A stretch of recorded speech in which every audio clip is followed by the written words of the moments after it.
Ал айта беріңіз Қайрат аға.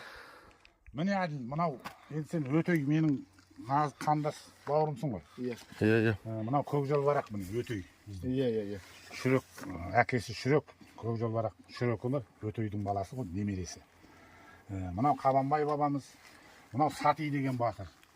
Осы жерде орны мына жақта қалмақтың қамалы бар, Диас болған ол. Сол қамалды құлату үшін осы жерде бұлар жиылыс құрған. Ана таудың етегі, анау көрсетші ана тау. Тұр қасына. Қасиетті тау саналған. Басына дәретсіз шығуға болмайды. Сол үлкен ақсақалдың әжелердің бәрін әкеп, бәрін жергілікті участковый деген Ерсайын деген ағамыз.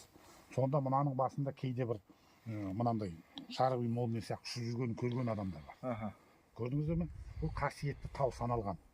Ол таудың жаңағы құдіретін бәрін жаңағы мен саған берген кітаптан кейін оқып жатасың. Міне сонда Қабанбай бабамыз мына маймандардың мықты батырларымен жиналыс ашып, түгел жалғыз ғана қамалды емес, мұны Аягөз жақты бәр жаққа кеткен. Түгел қамалдарын құртып жіберген. Көрдіңіздер ме?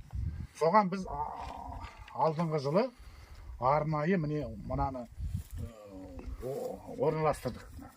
Енді қазір мынау Көкжалбарақтың жаңағы мазарының қайда жатқаны бізге белгісіз. Қайда қалғаны Қабанбайдікін біз біліп отырмыз. Сати батырдікін қағаздан тауып отырмыз. Ол вообще Қабанбай адамыздың жері құпия ма вообще негізі? Құпия қойғанда анау сен Сандуғаш апайға бардың ғой. Соғыс айтқан. Көреді олар. Менен қазір сол маған бекерден бекер магистр космоэнергетики академик народный медицина беріп отырған жоқ. Мен білем, аян ба ол түс ба. Уақидың бәрін мен айтам, халыққа айтам ғой. Шетелге барып сөйлеймін. Сол кезде сол кісі олар болашақты мүмкін айта алмайды енді. Мүмкін.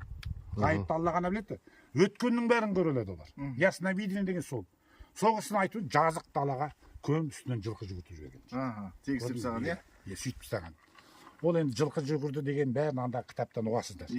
Міне сондықтан осы құлпытасты қойдық. Енді мынаның үстінде Алашханның символдары бар. Қазір соны көрсетейік. Жақсы.